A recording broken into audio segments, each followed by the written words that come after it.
Well, let's discuss these figures in more detail now with Nigel Lewis from the Homes website Find a Property. Nigel, thank you very much for joining us. It seems now that house prices are rising quite strongly. There's a trend in that to that effect. That will mean that people are having to get even bigger and bigger mortgages, the story of 2 or 3 years ago. Interest rates are low now, but they're not going to stay this low forever. This is storing up some quite serious issues, isn't it?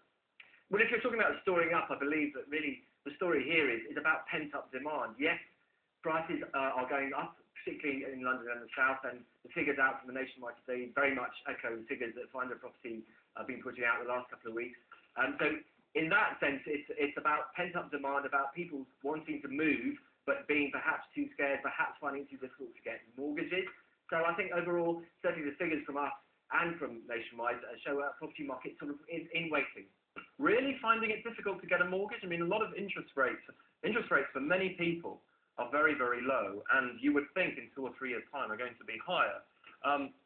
Whether there's pent-up demand or not, surely that means that in 2 or 3 years' time, these mortgages, that are quite big mortgages once again that people are taking out, are going to be quite hard to pay off.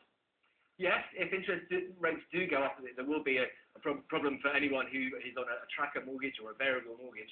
But figures show that a lot of people are still on the mortgages which are fixed, and therefore I think even if that does happen, it won't be a problem immediately. It will be a problem which will be delayed probably for 6 to 12 months. You're talking about demand. You'll have a kind of a multi-regional look at this. Where are you finding demand at its strongest, and where do you find it at its weakest? Weakest is up in the north, I'm afraid, at the moment. There are exceptions to that rule.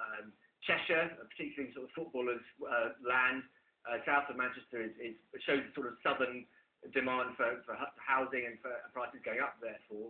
But London, the southeast, has been leading the so-called recovery of the housing market the last couple of months. And I think going forward into 2010, that's what will also happen again, too. Nigel Lewis from Find a Property, thank you very much for joining us on this New Year's Eve. Let's have a quick look at the market.